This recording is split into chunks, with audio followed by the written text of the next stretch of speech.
Please like, share, and subscribe, and ring that little bell. Ring the little bell so you're notified when new videos drop. And I have been watching Doctor Who. Not a revelation. Okay, not a revelation, because I watch Doctor Who all the time. I actually watch it a lot more now than I think I've ever done in my life. So what am I watching right now? Especially as it's summer and there's not much on TV. Most things are off right now. I've been watching season 22, and I've been loving it, right? Absolutely adoring it. To me, this is the best DVD box that they brought out. So worth it, like so worth the money. They just completely knock it out of the park. So I've got all these Blu-ray box sets so far. I don't know. Maybe I'm most nostalgic about that. Maybe Nicola Bryant's heaving cleavage stretched into spandex, right? So, is maybe the reason I love this so much. Maybe it's just the age I saw it, but I am absolutely adoring this box set. And what I love about these box sets is you get to revisit and reevaluate Doctor Who in a way that you probably haven't done in a while. Because you change as life goes on. Like, this is what I've learned being in my 50s, right? You're not the same person that you were in your 40s. You're not the same person you were in your 30s. Now, these things have been with me since I was, 50? So looking at these things with a more mature eye, it's just interesting. It is interesting. So season 24 was a complete revelation to me. I didn't even want to buy it, right?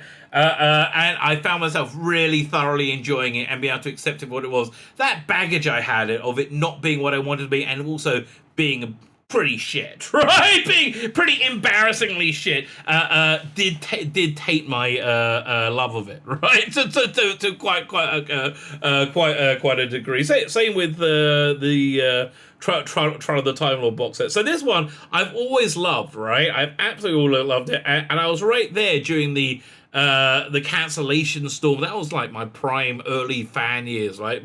During the cancellation storm and all the accusations and criticisms of it being just way too violent, which I agree with now, right? I agree with. Michael Grade had an interview in the Vengeance on Varos disc, and a lot of his criticisms you can see in the episodes, but you don't see it in this one, right? You do a little bit, but not much, but you really don't see it in this one. This is, I would say, the most traditional Doctor Who, right? The most traditional, traditional standard Doctor Who. Not overly exciting, but when I was watching it, I was thinking, this is about the same standard as an average Big Finish play. Ones that aren't great, aren't awful. It's kind of there, right? Which is bringing up somewhat in my, in my estimation.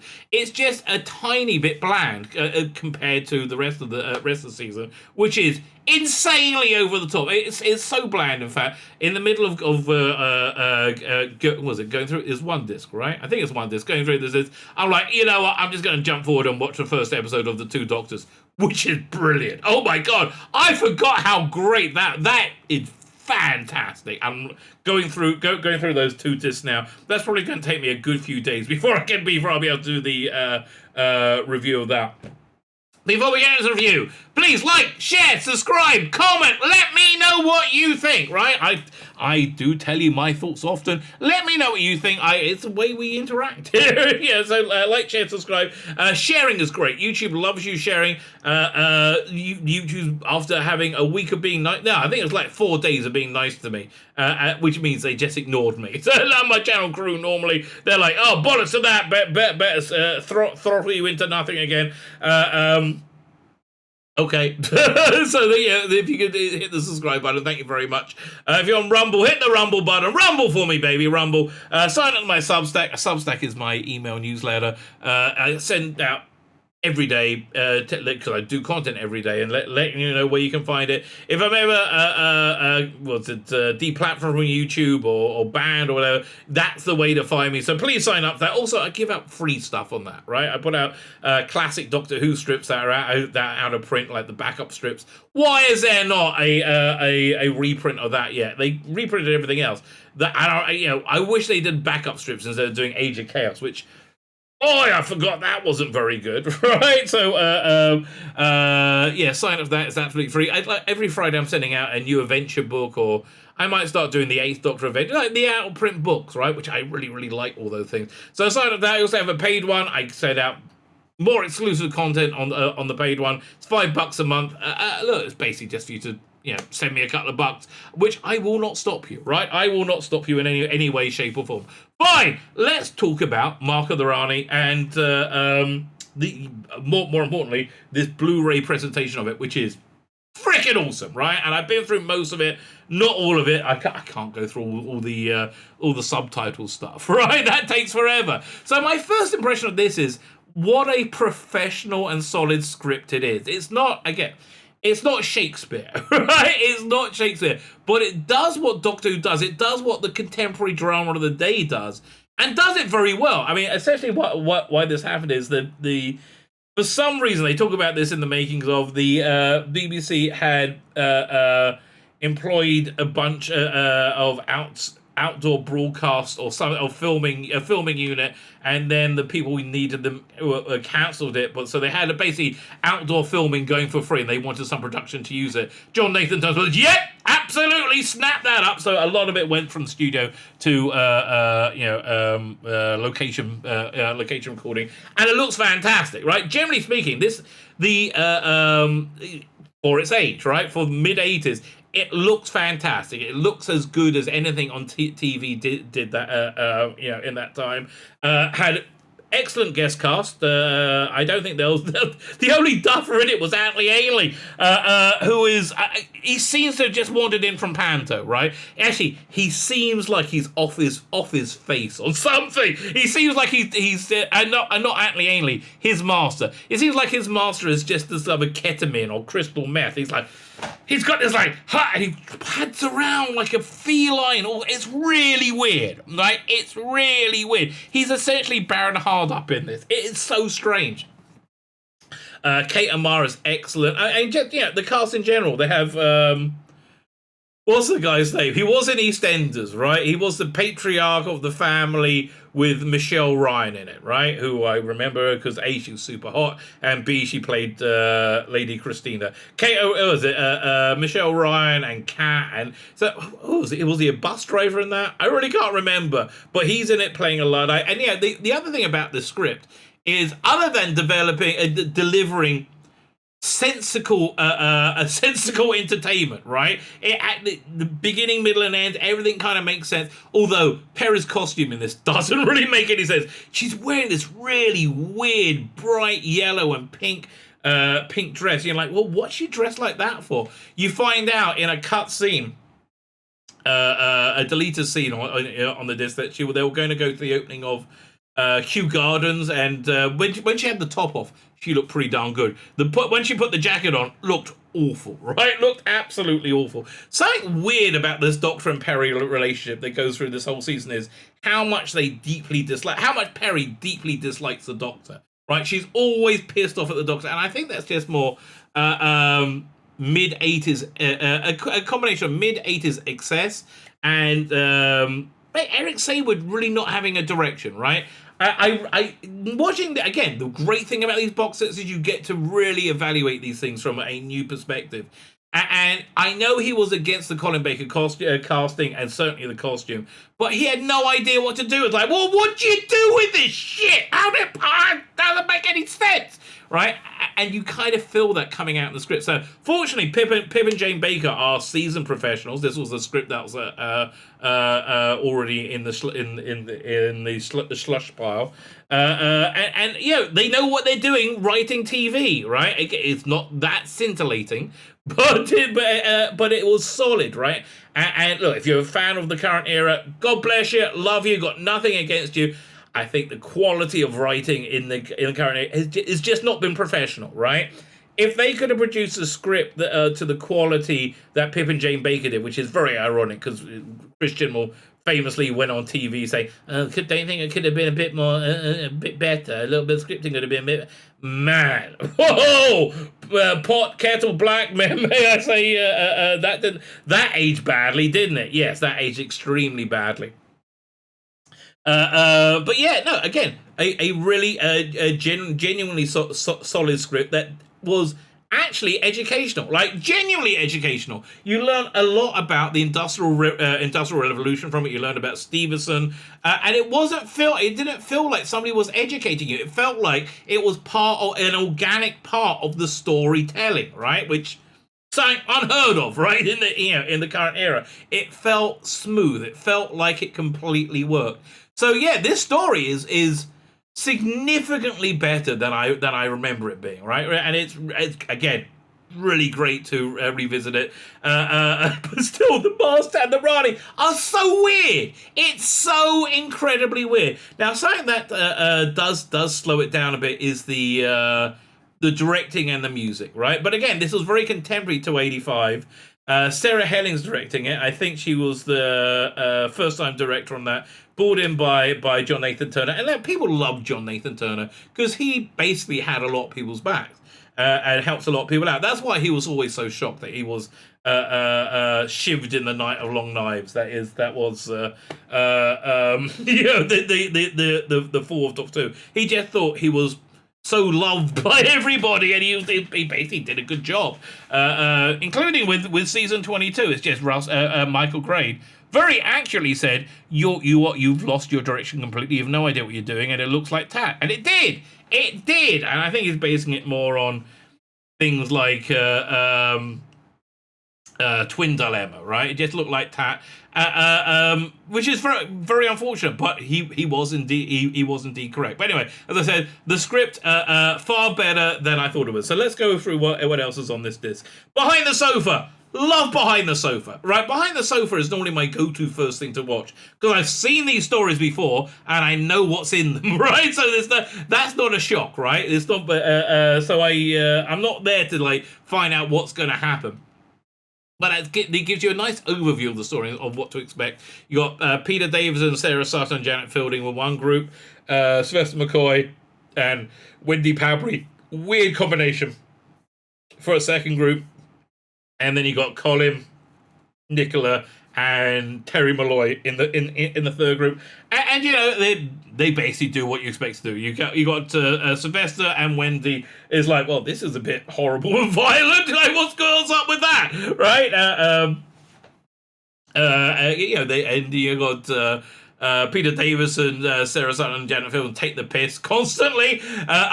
And the scene of what's name turning into a tree, was it Gary Cardy? I think was that him or Peter Childs? Yeah, I'm trying to look it up now. It could be. He was a very good-looking chap, right? Who was Stevenson's assistant. He gets taken over and turned into a tree. So that was really awful at the time, right? Especially the bit where the tea gropes Nicola Bryant, which, you know, I can't argue with him, right? I can't argue with the tree. I would give him the opportunity. Don't do that, kids. Don't do that, okay? Don't touch anybody without consent, even if you are a tree, and that even includes a tree made of rubber, which is clear. That tree clearly was. But, you know, like, we've seen so many people, like, being turned into trees in a good way in entertainment. Raised by Wolves did it really well in a really creepy way. So what they could have done, right, is have a bunch of vines and had it on fish wire that you want to be, and then pulled the vines up so the vines look like they grabbed Perry, as opposed to this really pathetic looking rubber tree, right? And boy, was that embarrassing in school, the rubber tree. But other than that, this is a solid production values in this story. Fine, so that's Behind the Sofa. They got a nice Blue Peter, about 10-minute segment in it with Peter Purves and Leslie Judd. And I do enjoy that 1970s RP pronunciation. Hello, Leslie Judd. And it's basically them talking about the location of Mark of the Rani. There's a 1-minute intro on breakfast time. The big thing on this disc, though, the big new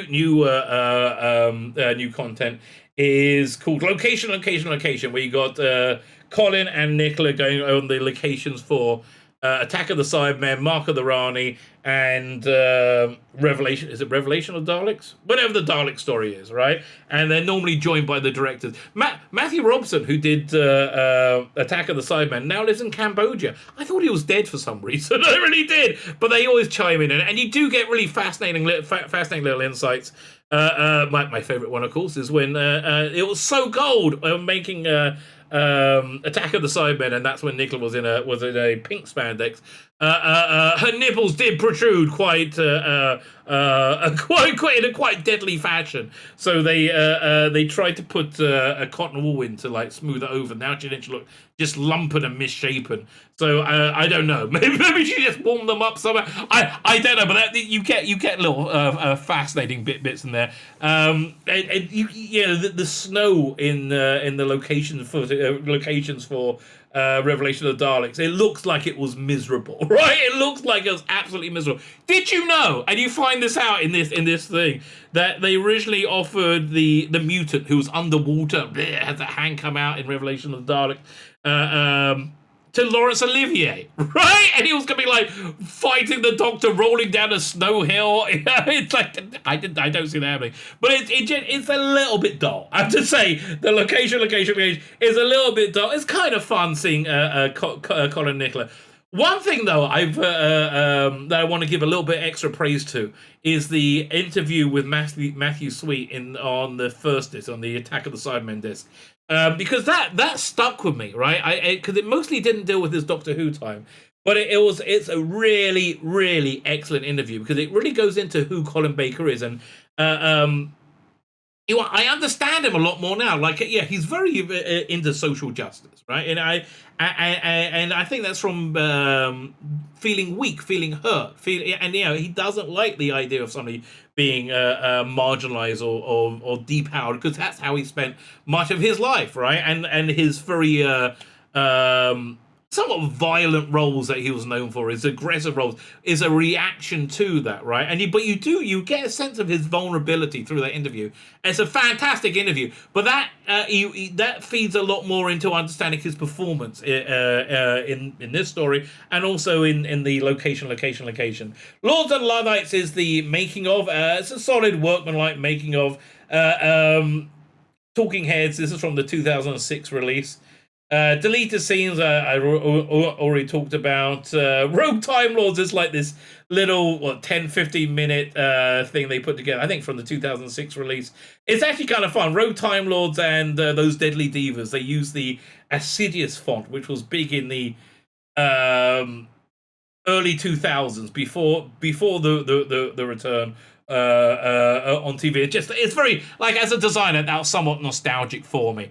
So yeah, there's Rogue Time Lords, those Deadly Divas, talking about Rogue Time Lords. And Deadly Divas is good because you have, who was it? You got Tracy Ann Oberman and was it Camille Cordry? Here, I should say it here. Who's in it? But fantastic little booklet you get.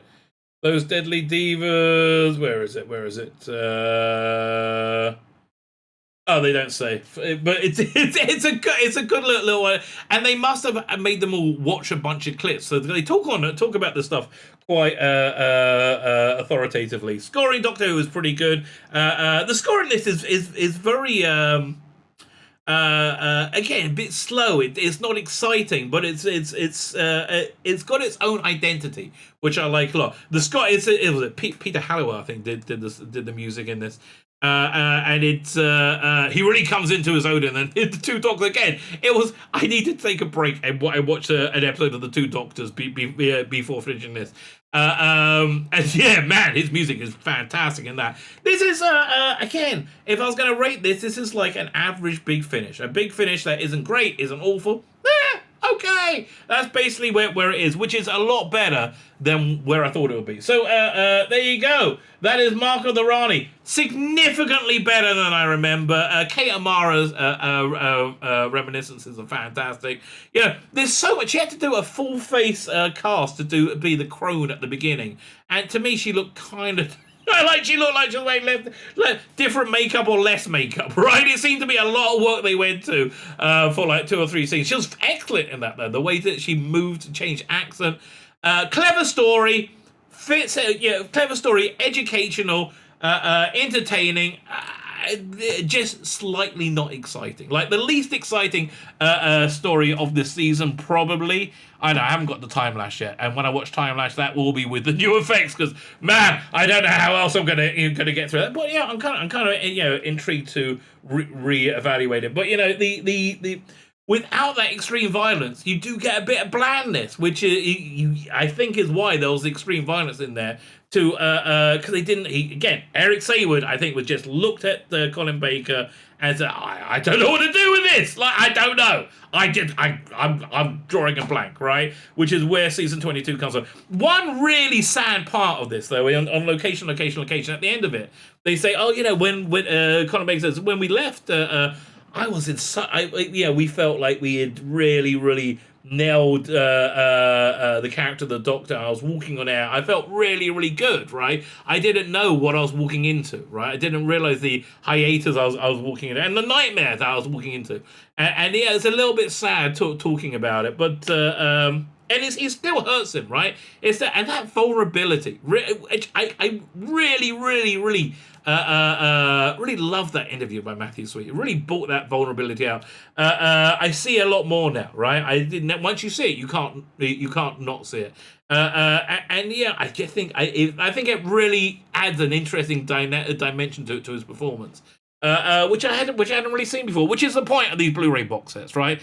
So yeah, excellent. I do hope they don't come up with a new format in the next 10, 15 years, because I am fine with this, right? This is everything I need to know about Mark of the Rani. Probably they'll come up with a whole bunch of new stuff when they come up with whatever the new format's going to be. My name is Tzvi Lebetkin, the Rabbi from another planet. Please like, share, and subscribe, and ring that little bell. Ring the little bell so you're notified when new videos drop.